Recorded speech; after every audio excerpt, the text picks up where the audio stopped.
So what's next in this landscape of branded entertainment or content marketing? How will storytelling continue to evolve? Has virtual reality finally become a reality? How are brands adapting to this new model? And how are agencies going to rally around new stories and forms? This is what we explore next.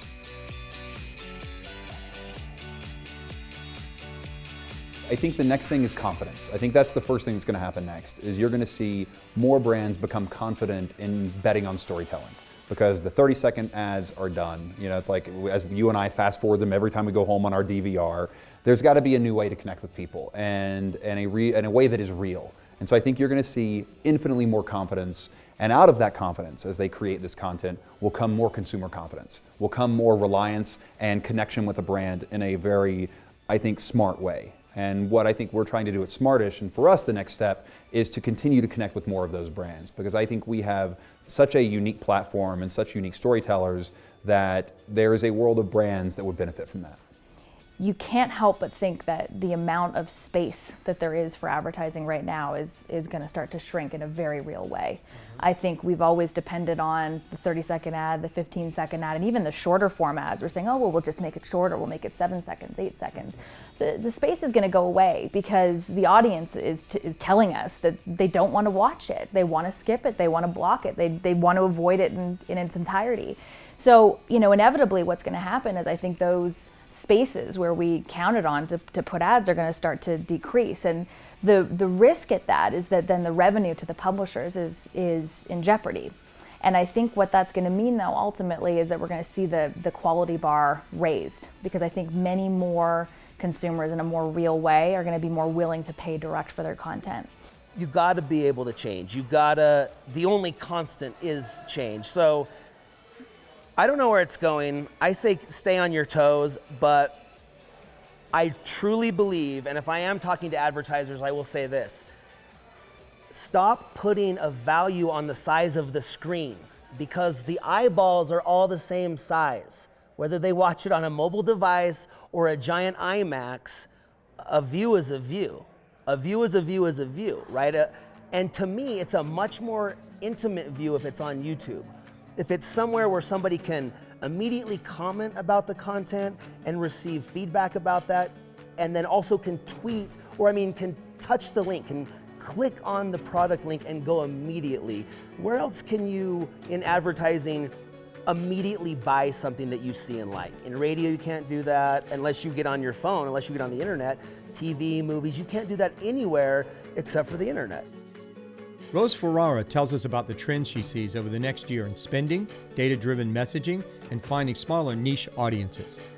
You know, you'll see trends in spending against content will significantly increase over the course of this year, as I mentioned earlier, so will just overall trends in investing in online advertising. I think that data will increasingly become more important. I think what you're going to find marketers do is really get very targeted.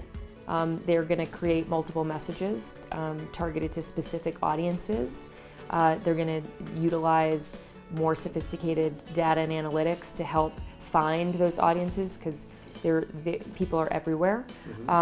So I think you're going to see the trend of more niche content storytelling, rather than kind of more broad sentiment-oriented storytelling. And I think you're going to continue to see people test new technology. You know, VR, obviously everybody's talking about, was big at CES this year again.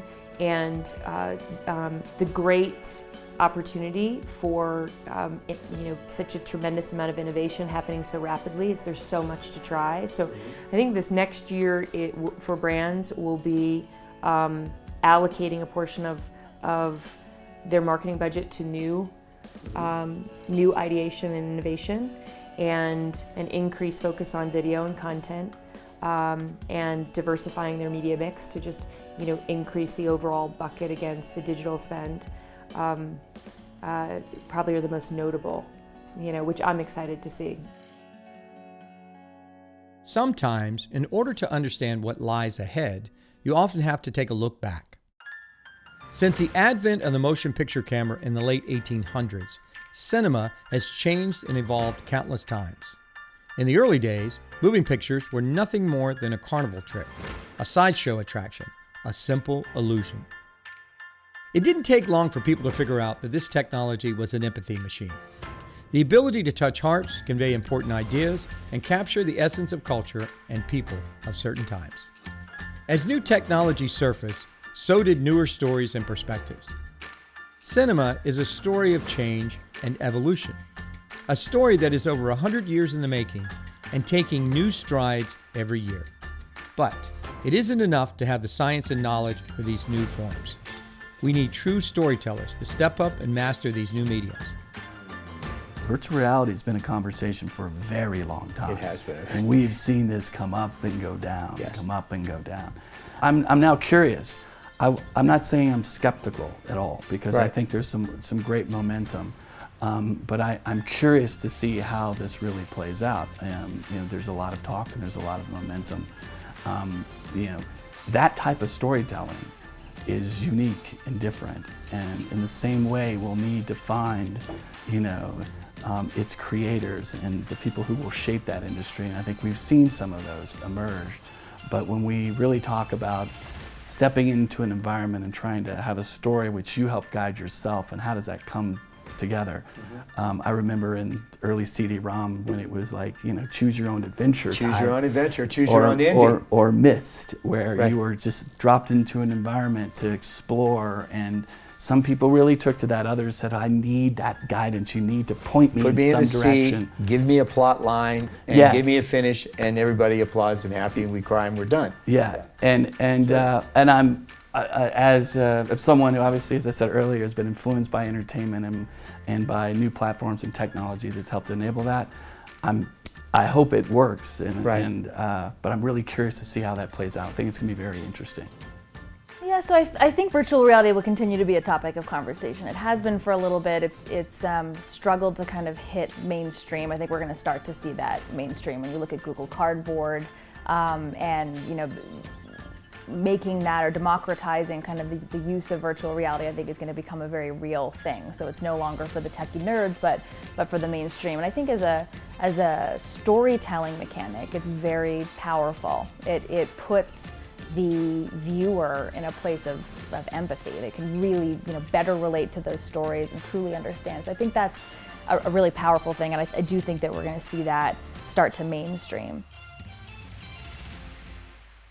The team at Brand Storytelling stopped off at the offices of Riot, an immersive media company founded in 2012 based in Los Angeles. I mean, look, I think that there's an extraordinary sea change that's happened throughout media and advertising in the way that people consume media, consume content. We all walk around with a cell phone in our pocket, which is really, the most powerful computer in the world is in our pocket, and we have the access to all of the world's information on that. And that means we can also not only access it, but block what we don't want to see. We can't avoid being connected with our cell phones. We not only can access all of that information, but now we can create our own stories through all of that. And I think that what you're seeing is that as that media world changes, as people get connected, and as new types of storytelling emerge, whether it's virtual reality, 360, AR, not only you'll see an industry shift of how news and documentaries and music videos move from that, but also how advertising has to move into those areas as well. What's so amazing about VR, and in particular 360 video, is there's such a dearth of good content. And anytime there's a space race between the hardware creators or the platforms, which there is right now in 360, you have Google and Facebook, both with a vested interest in evangelizing the platform. That's a really good moment for content creators. And essentially, algorithmically, in a lot of ways, the recommended engines reset when it comes to 360 video and what you're going to be recommended after you watch one of those. And right now, what we're seeing is a huge opportunity to get not only eyeballs on these pieces, but also press, earned media, because you can do first of its kind storytelling in this medium. It just hasn't been around long enough to be so saturated. I think when brands come to us and want to work with us, first we decide if we want to work with them, which is like a lot of brands we don't end up working with, because it has to be authentic, the work that they're doing. And then it actually doesn't really happen where we suggest causes that they should be interested in, because if you look at all, I think, really responsible brands out there, or big brands out there, they actually have a pretty robust, for the most part, kind of corporate social responsibility strategy that they're already doing, but they're just not highlighting it. And some of that, you'd be really surprised at the actual real impact that these companies are making. That when you kind of couple it with our storytelling and then greater with the Huffington Post distribution or AOL or Verizon on top of that, then we can actually make a pretty loud statement.